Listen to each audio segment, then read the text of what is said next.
Olá, meus caros, Gospel News no ar, da edição do dia 20 de fevereiro de 2019. Vai deixando seu like se porventura não é inscrito no canal. Se inscreva, a apresentação e produção é desse que vos fala, Bruno G. Nessa quarta-feira nós tivemos muitas coisas importantes acontecendo. E nós vamos trazer, então, as principais notícias desse dia. Comente acerca das notícias e vamos à primeira, que trata-se da lei da homofobia que fora votado ou que está sendo votado no STF. No entanto, nesse dia tivemos a manifestação ou voto completo do ministro Celso Mello e já era até previsível que ele então seria favorável a esta lei. Vamos ver o que ele disse a respeito. Que ele que é o relator dessas ações, que são duas, uma é uma ação de omissão inconstitucional de direito, e a outra é um mandado de injunção. A esta coube, então, a relatoria de Celso de Mello e a outra, o Fachin. Bom, vamos ver o que ele declarou aqui. Exatamente, o abre aspas. Vamos lá. Enquadrar homofobia e transfobia, qualquer que seja a forma de manifestação, nos diversos tipos penais definidos em legislação penal já existe, que é a Lei de número 7.716 de 1989, lei que define os crimes resultantes de preconceito de raça ou de cor, declarou Celso de Mello. Inclusive, ele vai dar então a previsão legal para crimes contra homossexuais, o próprio, vamos dizer assim, regimento que é para coibir então a prática de racismo. Então ele considerou a transfobia e a homofobia um racismo. Vamos ainda a outra manifestação dele. O que estou a propor limitar-se à mera subjunção de condutas homotransfóbicas aos diversos preceitos de incriminação definidos em legislação penal já existente, na medida que os atos de homofobia e transfobia constituem concretas manifestações de racismo, confirmando, ratificando o que eu disse há pouco. O voto de Celso atende dos pedidos feitos ao STF pelo PPS, pela Associação Brasileira de Gays, Lésbicas, Bissexuais, Travestis, Transsexuais e Intersexo, ABGLTI. Além disso, os autores das ações no Supremo pediu que o STF estipulasse um prazo para o Congresso aprovar a legislação criminal sobre o tema. Lembrando que essa sentença do Celso de Mello foi parcialmente favorável, até porque ele já até tinha dito que o STF não tem competência para legislar, para criar tipificações penais e tal, só o Congresso. No entanto, então, enquanto houver essa omissão ou lacuna, se pauta pela lei do racismo, segundo o posicionamento dele, lembrando que é apenas um voto, ainda tem mais 10 votos, e para vencer, para configurar a maioria nesse posicionamento, tem que ser 6 ministros votando. Tá? Apenas foi o primeiro voto, hoje, quinta-feira, deve ser o voto dos demais, ou pelo menos de mais um ministro, porque às vezes demora muito, até porque tem que ler bastante laudas, e depende de cada um, como foi no caso Celso Mello, que ele acabou fundamentando e muito, mais de 100 páginas. Então, nessa sessão dessa quarta-feira, Celso afirmou que os homossexuais, transgêneros e os demais integrados do grupo LGBTQI têm a prerrogativa de receber a igual proteção das leis e do sistema político jurídico, o que é inaceitável qualquer estatuto que, por ação ou omissão, exclua, discrimine, fomente a intolerância, estimule o desrespeito e desiguale as pessoas em razão de sua orientação sexual e de sua identidade de gênero. Ainda disse, sempre que um modelo de pensamento fundado na ignorância e no preconceito põe em risco os valores da dignidade humana, incitando a prática de discriminação dirigida a uma comunidade exposta aos riscos da perseguição e da intolerância, mostra-se indispensável que o Estado ofereça proteção adequada aos grupos hostilizados. Violações de direitos humanos que atingem pessoas por sua orientação sexual e identidade de gênero é uma situação em que o Estado não pode tolerar nem admitir, afirma o ministro. E uma problemática em questão, se for aprovado no STF, talvez eles vão discutir pelo menos isto, né? Qual seria o conceito de homotransfobia? Qual seria? Eu fazer uma brincadeira, uma blague seria o preconceito? Eu, pastor, pregando, ou eu, padre, pregando contra a prática homossexual ou vamos dizer, os transexuais, enfim, contra as práticas do movimento LGBTQI, encaixaria como preconceito, já que na Constituição se estipula o direito à liberdade de expressão e inclusive religiosa. É isso que tem que ser analisado. E eles vão empurrar com a barriga para o Congresso, só que aí vai ter polêmicas em cima de polêmicas, né? Se porventura vir processos no judiciário, né, vão se pautar pela jurisprudência, né? Aí fica a critério do juiz escolher qual seja a jurisprudência que lhe agrade, né? Fica uma coisa bem, vamos dizer assim, não imparcial, mas sim subjetiva, já que não tem uma norma. Isso pode prejudicar terceiros, que no caso seriam religiosos ou pregadores do evangelho, e tantos outros, como, por exemplo, sujeito que tem um estabelecimento comercial e ele, na ocasião, está convocando pessoas para fazerem o processo para, de fato, então, empregá-las. E ele tem, por exemplo, ali um perfil. Perfil esse que chega, entre aspas, a excluir os homossexuais, porque o seu nicho, o seu público, não aceita pessoas desse tipo. Vamos colocar aí um sujeito que tem uma loja de artigos gospel ou cristão e tal. Como é que fica? Se ele receber um homossexual e ele negar o emprego para ele, sendo que não é por conta da capacidade do sujeito, mas sim por conta de uma regra do próprio estabelecimento e privada. Ou ainda, se for pior, por conta da qualificação. O sujeito não tem a qualificação e aí ele diz que foi discriminado. Vai dar muita polêmica, né? Vai dar muita polêmica, vai ter muito pano para manga, muita discussão no judiciário, e é assim que eles querem, porque eles não prezam. Pessoas aí ligadas ao direito sabem exatamente como funciona a coisa. Eles não prezam, ministros e tantos outros aí não prezam pela paz social de fato, né? Porque quando se tem conflito, é bom, porque aí ganha dinheiro. Se não tivesse conflito, litígio, eles obviamente que iriam criar algum, porque como tem até uma expressão da lei de Gerson, né? Querer levar vantagem em tudo. E até nesse sentido, criando factóide, criando problemáticas. Até porque o perder é o ganhar de outrem.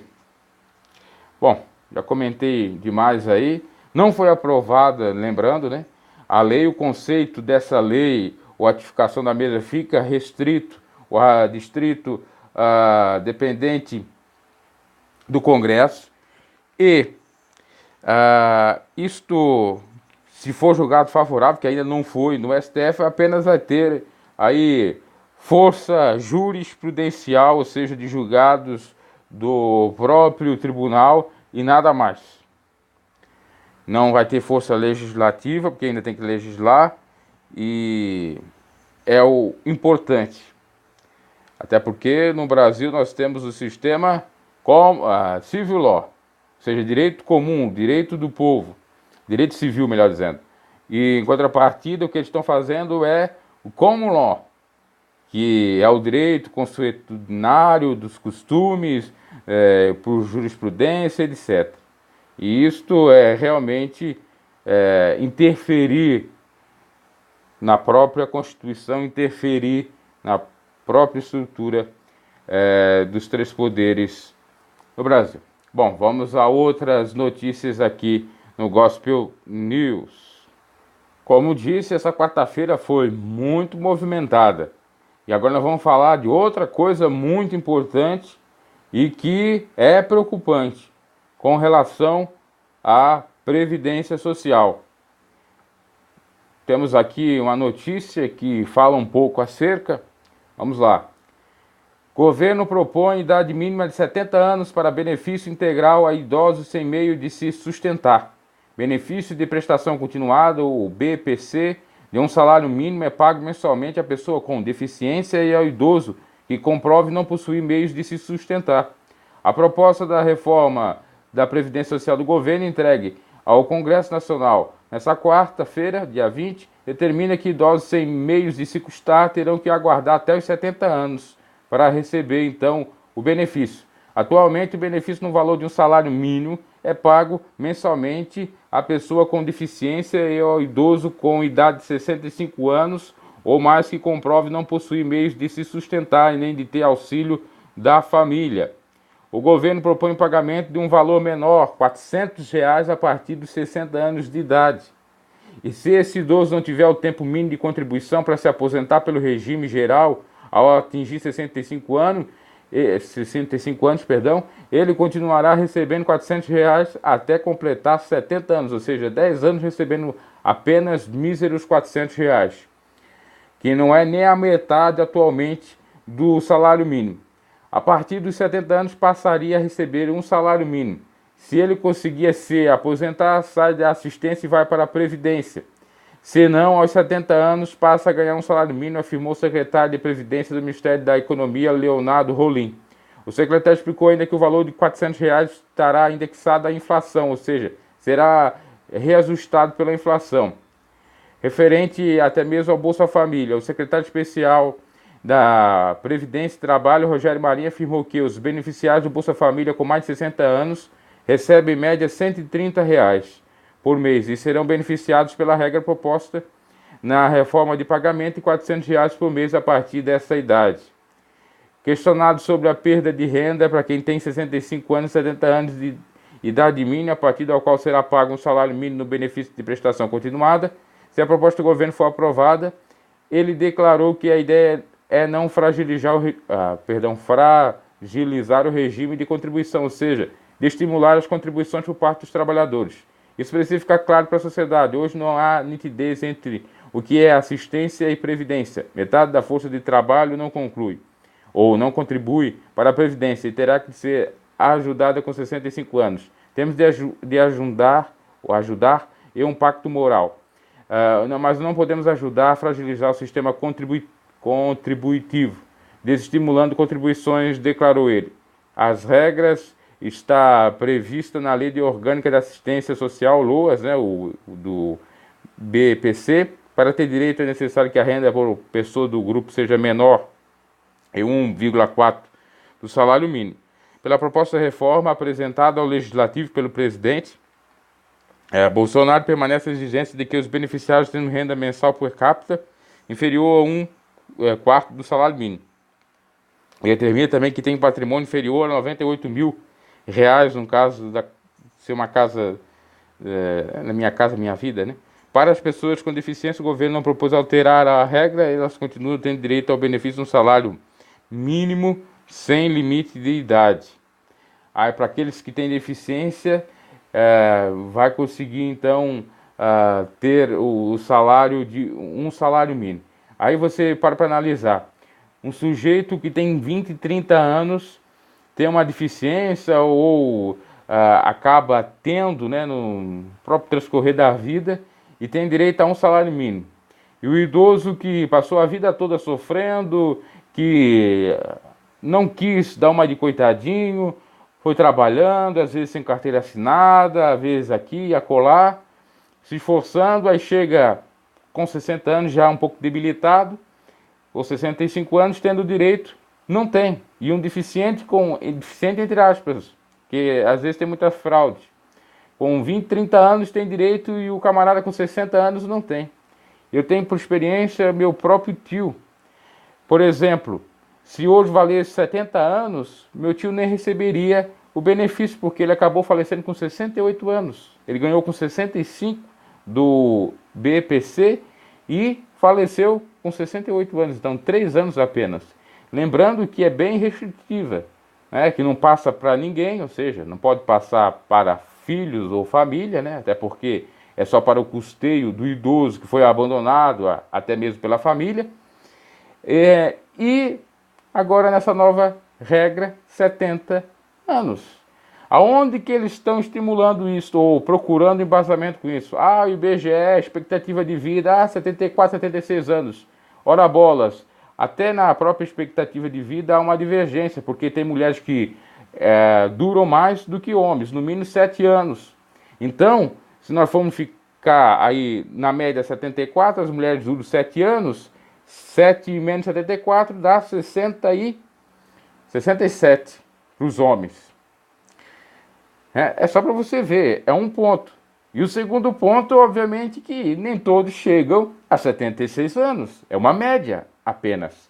E vai depender também de região, porque tem regiões, talvez no Nordeste ou outros lugares mais pobres, que a pessoa não dura 70 anos, depende das condições, do estado precário da sua própria da sua própria vida. É lamentável, essa é a principal divergência aí dessa proposta de reforma da Previdência. Tem ainda mudanças para os ruralistas, aumentando de 50 ou 55, a 50 me parece, para 60 anos, o tempo, a idade mínima de contribuição, a contribuição, né, a média de prestação de contribuição, parece que de 15 para 20, vai ser mudada. O que se quer é 65 anos, claro, vai ser de uma maneira gradual, 65 anos para todos lá a partir de 2031, e os novos é que vão pegar aí o bonde, né, desgovernado, vamos dizer assim, né? Não é o bonde andando, aquele que já tem o direito, já tem direito adquirido, né, claro, já tem direito no sentido de já estar aposentado ou encaminhando. Agora os novos vão ter que sofrer com isto. É lamentável. Porque a expectativa, a tendência no Brasil é melhorar cada vez mais. Eles acham que o Brasil vai ser uma espécie de Japão, que tem uma média aí de 80 anos. Mesmo lá no Japão não tem uma previdência tão, vamos dizer assim, astuta ou tão severa como essa proposta aí, ó. E claro que o pessoal do centro, o pessoal da esquerda, e tem que fazer oposição mesmo, já se manifestou contra isto, dizendo que é uma barbárie, tanto Ciro Gomes como também o Geraldo Alckmin, tá? Porque na fala do Ciro Gomes, os gravatados não poderiam ter os mesmos direitos como o trabalhador comum ou na esfera privada, tá? Vai se igualar também praticamente a dos servidores públicos com o privado.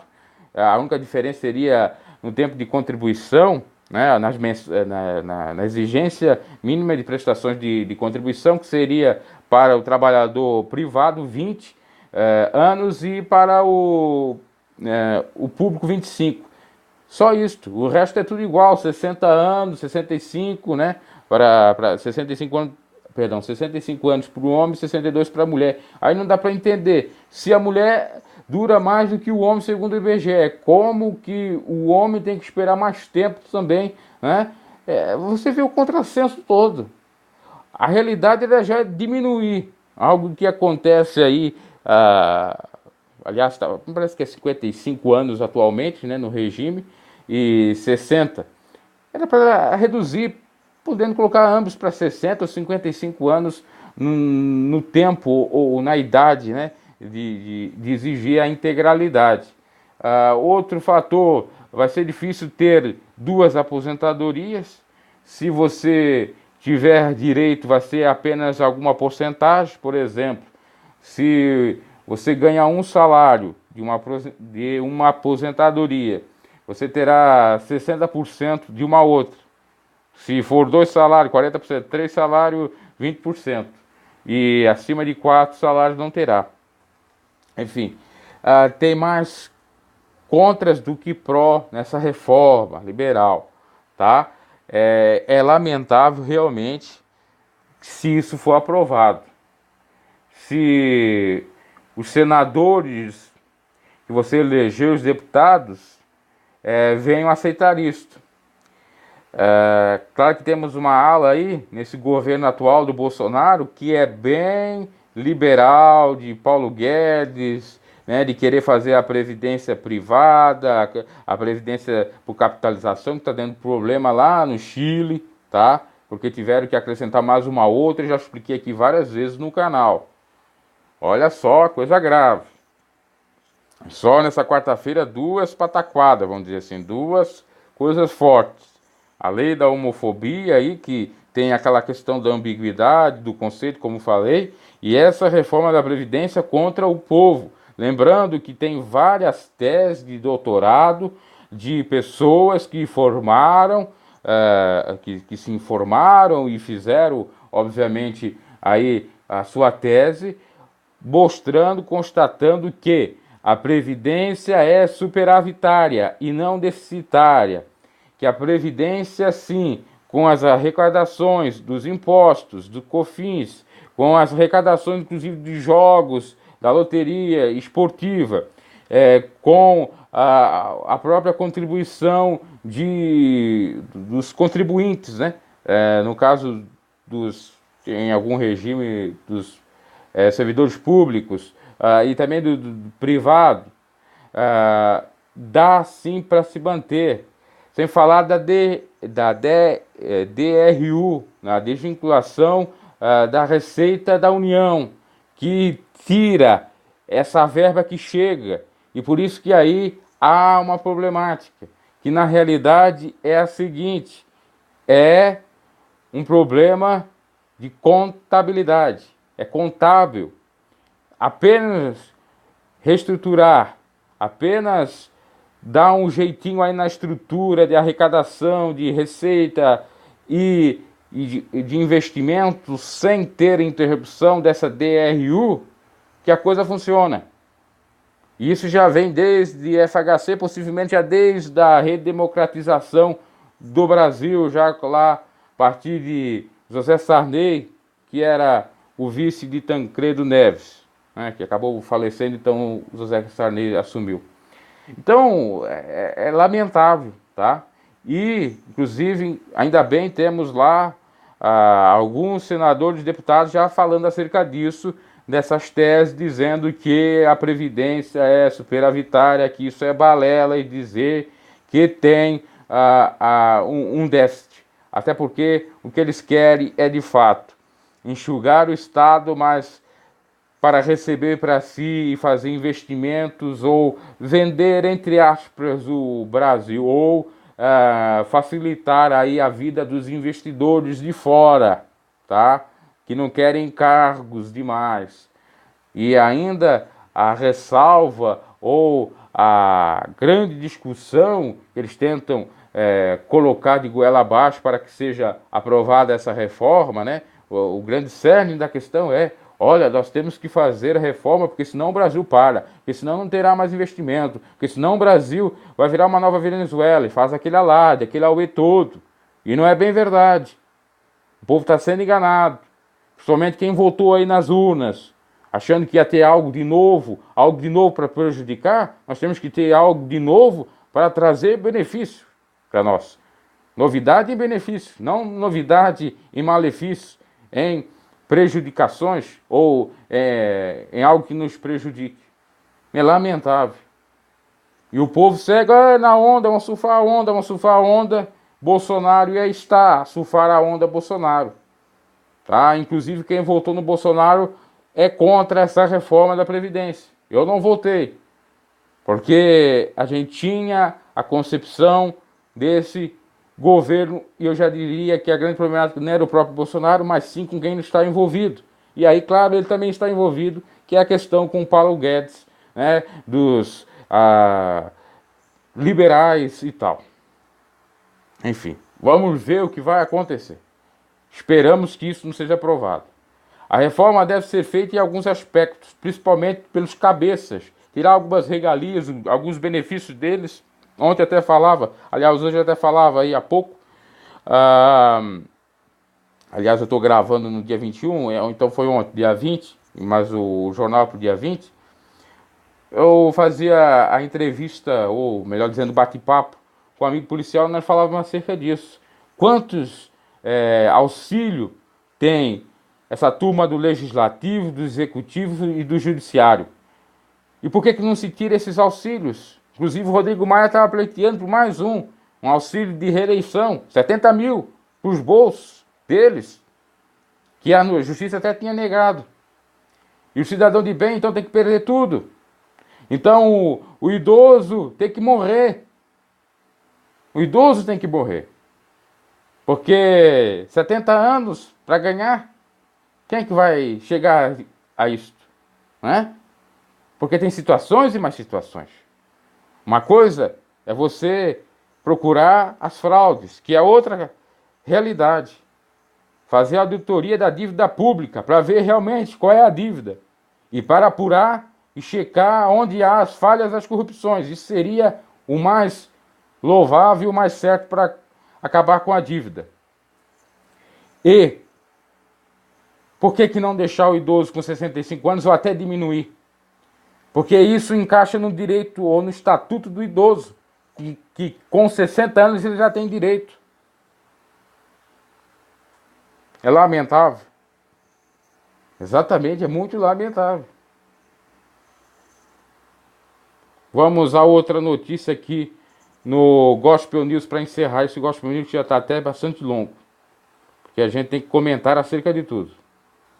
Vamos a outra notícia aqui, caso lamentável de violência à mulher. Como já deve até saber do fato. Se eu demorasse mais de 10 ou 15 minutos, ela não sobreviveria, melhor dizendo. Afirmou o porteiro Jocilei Souza, de 44 anos, que salvou a vida da paisagista Elaine Caparrós, espancada em seu apartamento na madrugada de sábado, dia 16. Andrade conta que fazia uma ronda de rotina pelo andar em que Elaine morava quando ouviu os gritos de socorro. Em entrevista concedida na 16ª Delegacia de Polícia, após prestar depoimento, o porteiro contou que tocou a campainha do apartamento por diversas vezes, mas não foi atendido. Ele então voltou à portaria e chamou a polícia. Quando retornava ao apartamento, encontrou o agressor de Elaine, o estudante de direito e lutador de jiu-jitsu, Vinícius Serra, e o rendeu. Ele foi preso em flagrante logo depois com a chegada da polícia. Ainda o sem vergonha estudante de direito, né? Estudar direito para nada. Para fazer malefício para os outros, para fazer sacanagem, para enganar, para matar, né? Para buscar, de fato, benefício para si próprio. É o que muitos, lamentavelmente, fazem. Jussiele contou que depois voltou ao apartamento de Elaine. Nunca vi um cenário como aquele em que encontrei, afirmou, lembrando que havia sangue por todo lado. A paisagista conheceu o Vinícius há 8 meses por intermédio de uma rede social. Na última sexta-feira tiveram seu primeiro encontro, um jantar na casa de Elaine, na Barra da Tijuca, zona oeste do Rio. Ela continua internada em um hospital particular no centro da cidade. Segundo contou a própria Elaine, ela acordou no meio da noite, já sendo espancada por Vinícius. A polícia, o lutador afirmou que teve um surto. Os pais de Vinícius foram chamados a depor, mas não apareceram. Há 3 anos, Vinícius foi acusado de agredir o irmão deficiente e o próprio pai. Um colega de faculdade contou em entrevista à TV, ele sempre teve um comportamento violento. Ainda hoje, a delegada responsável pelo caso, Adriana Belém, deve ir até o hospital onde Elaine está internada, tomar então o depoimento da mesma, né? Esse caso aí é lamentável, até parece que trata-se de um rapaz jovem com a pessoa um pouco mais já de idade, né? E encontro por internet dá nisso também, né? por redes sociais, porque nas redes sociais tudo é bonitinho, tudo é perfeitinho, né? Tudo é mil maravilha, né? Queridinha e tal. Aí você vai ver, é golpe, tá sujeito a isso. Inclusive teve uma que em Curitiba foi pedir ajuda, me parece, pelo celular para ter uma carona. Recebeu um grupo pegou ela, possivelmente abusou, e ela acordou no dia seguinte no matagal, né, com alguns objetos na sua própria vagina e não sabendo nem o que fizeram, o que se tratava. Só para você ter uma ideia do tamanho da barbárie e do tamanho da falta de amor do povo, né? Por isso que a Bíblia é clara em dizer que por se multiplicar a iniquidade, o amor de muitos tem se esfriado. Aí o camarada vai dizer que é um surto, então eu vou matar todo mundo, eu vou fazer uma chacina, né? Chacina não dá, né? É, eu vou fazer algo referente a isso e vou dizer que é por conta da minha psicopatia, né? Quantas pessoas que sofrem com uma série de doenças, debilidades e não fazem isso e não são tão agressivas, né? Isso é querer justificar o injustificável. Ainda mais o camarada que estudava direito e até mesmo no próprio jiu-jitsu se aprende a não abusar dos meios ou por meio das técnicas que aprende ali no meio junto ou na prática da luta marcial ou dessa luta aí do jiu-jitsu. E nem isso eles respeitam, né? É lamentável, realmente, essa psicopatia. E depois o ministro da Educação, uma certa feita, disse uma verdade, e vou ficar criticando que o brasileiro não é todos, né? Ele não quis generalizar, mas que são canibais, são. Esses camaradas aí é uma espécie de canibalismo, é uma espécie de sujeito troglodita das selvas, né? Pior que os animais até. Chamar ele de animal seria até ofensa aos próprios bichinhos ou os animais. É lamentável nós termos isso em pleno século XXI. E lembrando que ele vai entrar aí na lei do feminicídio, né? Vai ter, pelo menos deve ter, uma sentença não branda, mas que venha ser ser condenado realmente há bastante anos, porque foi uma tentativa quase que de homicídio. Tem a lesão corporal, mas foi quase que um homicídio. Abraço, esse foi o Gospel News extenso. Deixe seu like, comente acerca das notícias e até a próxima.